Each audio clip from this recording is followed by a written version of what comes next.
warahmatullahi wabarakatuh. Perkenalkan, nama saya Amalia Besimani, perwakilan dari kelompok 1 yang beranggotakan Abdul Khalik, Adeliana, Amanda Tiara Syifa, saya sendiri Amalia Besimani, Andi Rahmania Azahra, Andi Ummu Kalsum, Aulia Wahdah, dan Auliana Rahma. Nah, pada saat ini kami akan menjelaskan mengenai apa itu teori ekonomi mikro dan apa itu permintaan dan penawaran. Untuk lebih jelasnya, mari kita berikut ini. Hai teman-teman, materi yang pertama akan kita bahas pada kali ini adalah mengenai ekonomi mikro. Apa sih itu ekonomi mikro? Jadi dilansir dari Investopedia, ekonomi mikro adalah ilmu yang mempelajari tentang keputusan individu dan perusahaan untuk mengalokasikan sumber daya produksi, pertukaran, dan konsumsi. Dari buku Principle of Microeconomics pada tahun 2008 karya Gregory Mankiw, ekonomi mikro adalah ilmu yang membahas tentang peran individu pelaku ekonomi, yaitu bagaimana rumah tangga dan perusahaan membuat keputusan serta berinteraksi di pasar tertentu.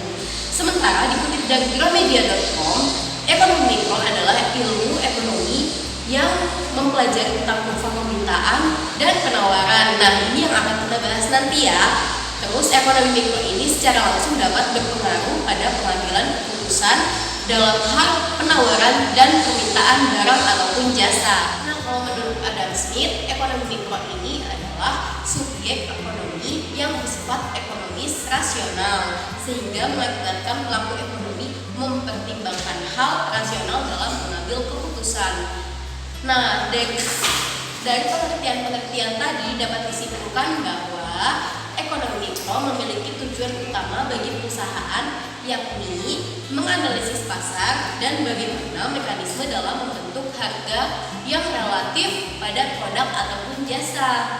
Dalam teori ekonomi mikro juga mempelajari tentang kurva permintaan dan penawaran, sehingga membantu memahami hubungan antara perubahan upah, pola pekerjaan yang tepat, dan memahami variabel apa saja dalam suatu produksi barang ataupun jasa tertentu. Nah, sekian dari materi pengertian ekonomi mikro. Terima kasih. Teman-teman, perkenalkan, nama saya Auliana Rahma. Saya akan menjelaskan tentang tujuan ekonomi mikro. Mempelajari ekonomi mikro sangatlah penting dalam memprediksi hingga merancang strategi suatu perusahaan ke depannya. Ekonomi mikro akan mempermudah sesuatu perusahaan dalam memahami perilaku, kemauan, dan kebutuhan konsumen. Namun, dalam praktiknya, ekonomi mikro memiliki tujuan utama dalam bidang ekonomi seperti berikut ini. Yang pertama, dapat melakukan analisis pada mekanisme yang menjadi pembentuk harga relatif pada produk, baik berupa barang maupun jasa, dan aplikasinya dari sumber yang terbatas di antara banyaknya penggunaan alternatif. Yang kedua, dapat melakukan analisis kegagalan pasar, yakni saat pasar gagal dalam memproduksi hasil yang efisiensi, dan menjelaskan berbagai situasi teoritis dan strategis yang dibutuhkan pasar dengan bentuk persaingan yang sempurna. Sekian dari saya, terima kasih. Hai teman-teman, perkenalkan nama saya Andi Rahmania Azahra. Di sini saya akan menjelaskan tentang definisi permintaan dan penawaran. Apa sih yang dimaksud dengan permintaan dan penawaran?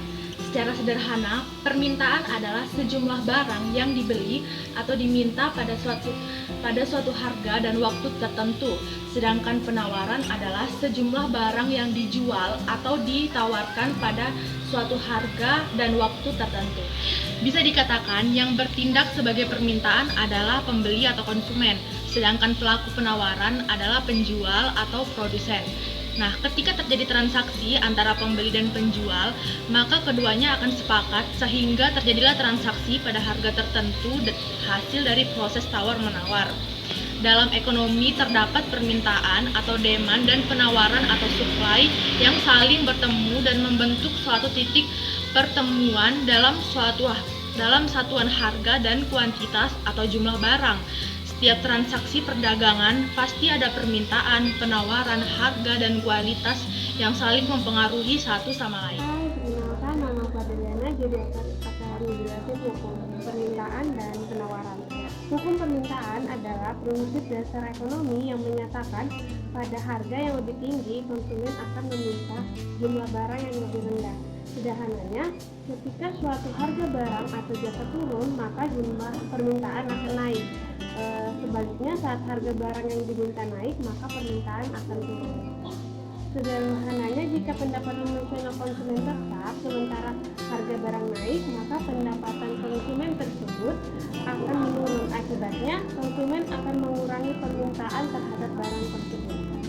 Sebaliknya, apabila harga barang turun, maka konsumen akan mengurangi pembelian terhadap barang lain dan menambah pembelian terhadap barang yang harganya mengalami penurunan tersebut. Hukum penawaran berbunyi, bila tingkat harga naik, maka jumlah barang yang ditawarkan akan naik. Bila tingkat harga turun, maka jumlah barang yang ditawarkan akan turun. Sementara, hukum penawaran adalah kebalikan dengan permintaan, yakni saat harga barang meningkat akan mendorong meningkatnya penawaran suatu barang atau jasa. Dalam artian, hukum penawaran mengatakan bahwa ketika harga suatu barang naik, pemasok akan berusaha memaksimalkan keuntungan mereka dengan meningkatkan jumlah barang yang dijual. Jika dalam hukum penawaran semakin tinggi harga barang atau jasa, maka semakin tinggi pula barang atau jasa yang ditawarkan. Produsen atau pedagang akan memasok produk lebih banyak ketika harga cenderung mengalami kenaikan. Jika suatu barang atau jasa harganya meningkat, maka produksi akan memasok barang lebih banyak. Sebaliknya, saat harga turun, mereka enggan mengurangi pasokan. Adapun bunyi hukum permintaan adalah jika harga suatu barang turun, maka permintaan terhadap produk tersebut akan meningkat. Sebaliknya, jika harga suatu produk naik, maka permintaan terhadap produk tersebut akan meningkat. Perkenalkan, nama saya Abdul Khalik.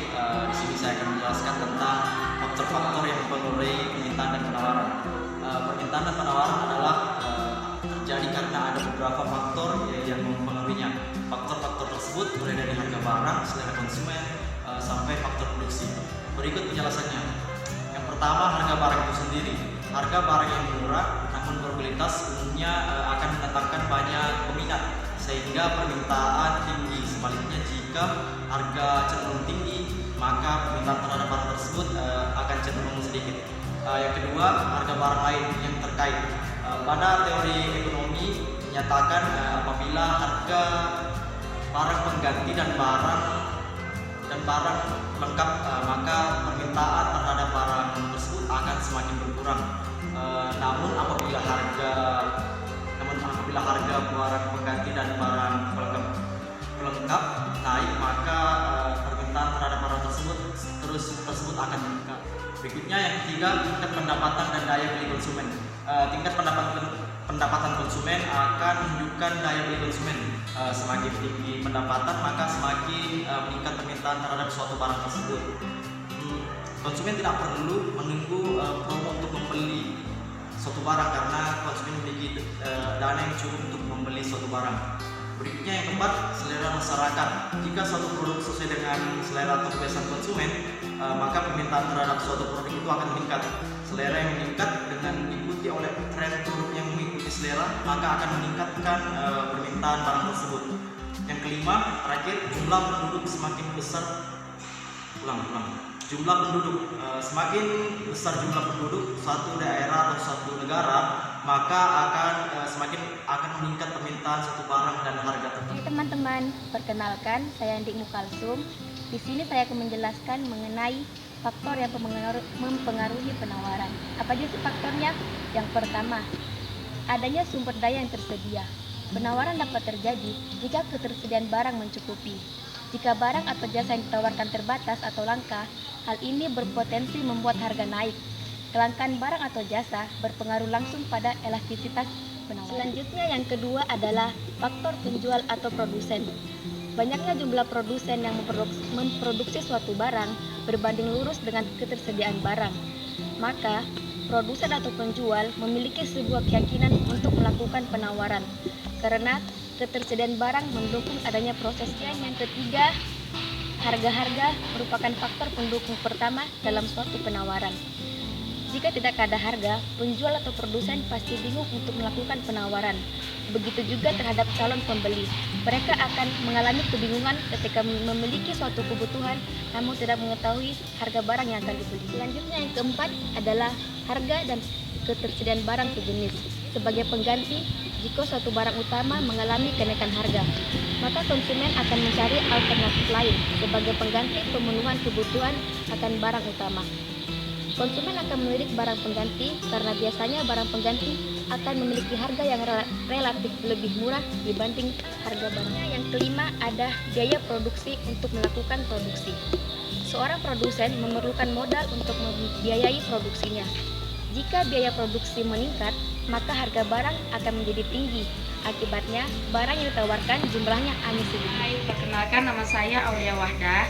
Saya akan melanjutkan pembahasan dari Andi Umul Kalsum, yaitu faktor-faktor pengaruh permintaan. Yang keenam adalah waktu produksi. Waktu produksi berpengaruh terhadap ketersediaan barang. Penawaran akan terjadi ketika barang yang ditawarkan dapat diproduksi akan tersedia dalam tegangan waktu tertentu. Ketersediaan barang ini bergantung pada beberapa lama waktu produksi yang diperlukan. Yang ketujuh, kemajuan teknologi mempermudah produsen dalam menyediakan barang maupun jasa. Pemanfaatan teknologi dapat mempersingkat waktu produksi, meningkatkan kualitas produksi, meningkatkan kapasitas produksi, dan biaya produksi dalam waktu ditekankan. Yang ke-8, kebijakan pemerintah. Contoh, kebijakan mengenai peningkatan produksi dalam negeri guna mengurangi impor. Hal ini mendorong para petani untuk meningkatkan jumlah dan kualitas panen bagi petani, atau meningkatkan jumlah dan kualitas produksi, produsen barang dan jasa. Yang terakhir, pajak dan subsidi. Jika pajak yang ditetapkan terlalu tinggi, maka produsen tidak dapat melakukan penawaran, sehingga permintaan pun juga menurun. Sementara jika permintaan menyediakan subsidi, maka jumlah produksi akan meningkat. Begitu juga pada sisi penawaran. Nah, itulah penjelasan mengenai permintaan dan penawaran serta faktor-faktor yang mempengaruhinya. Sekian, terima kasih. Saya Amanda Tiara Syifa akan menjelaskan materi terakhir dari kelompok kami, yaitu tentang contoh hukum permintaan dan penawaran. Jadi sifat dari permintaan dan penawaran ini saling berkebalikan. Keduanya akan mencapai titik keseimbangan pasar ketika saling bertemu. Itulah yang kemudian disebut sebagai hukum permintaan dan penawaran. Hukum permintaan dan penawaran ini menjelaskan hubungan antara harga dan jumlah yang ditawarkan. Hal ini kemudian dihubungkan dengan kurva permintaan dan penawaran. Saya akan memberikan salah satu contoh dari hukum permintaan, yaitu seandainya ada sebuah toko kue yang menjual kue brownies yang sangat enak sehingga banyak orang yang menginginkan dan menyerbu toko kue itu. Tiba-tiba harga kue brownies tersebut naik 2 kali lipat karena si pemilik merasa tetap akan ada yang membeli produknya. Hal tersebut sangatlah tidak benar. Kue brownies yang tadinya laku terjual akan terbuang sia-sia karena para konsumen akan berpikir 2 kali sebelum membelinya, apalagi dengan harga yang lumayan tinggi. Itu tadi merupakan contoh dari hukum permintaan. Selanjutnya, saya akan memberikan salah satu contoh dari hukum penawaran, yaitu ketika kue brownies tersebut sudah tidak laku terjual, akhirnya pemilik memutuskan untuk menurunkan harganya. Namun, pemilik hanya akan menjual sedikit untuk mempertahankan persediaan para pemasok. Hal ini sangat relevan untuk menunjukkan hubungan antara jumlah penawaran dan harga secara langsung. Sekian materi terakhir yang saya sampaikan. Terima kasih. Berikut ini, kami akan menampilkan contoh hukum permintaan dan penawaran. Anda bayangkan diri Anda sebagai penjual donat. Dengan mempertimbangkan berbagai ongkos dan keuntungan yang ingin Anda peroleh, anggap saja Anda menjualnya dengan harga 5.000. Orang-orang mulai berdatangan membeli donat di kedai Anda, dari anak sekolahan, ibu-ibu arisan, sampai anak muda seperti kita yang hobinya foto-foto. Namun, karena sudah habis terjual, orang-orang jadi pindah mencari donat ke kedai pesaing Anda. Wah, ternyata pesaing Anda pasang harga di 6.000 dan masih laku juga.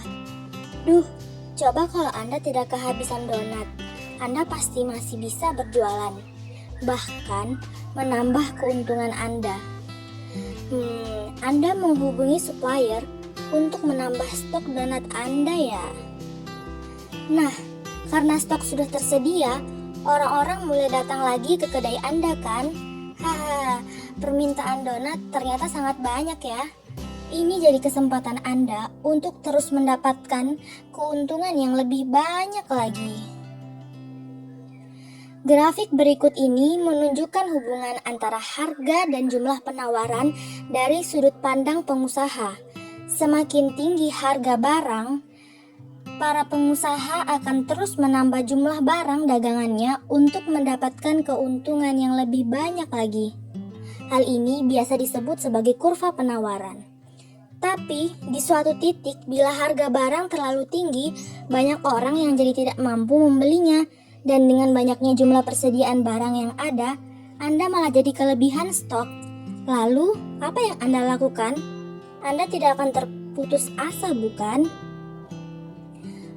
Sepertinya menjual dengan harga lebih murah lebih baik daripada tidak ada penjualan sama sekali, bukan? Karena adanya penurunan harga, maka penjualan Anda semakin banyak dan persediaan donat Anda akan semakin sedikit. Berarti saatnya Anda untuk menambah stok donat lagi nih.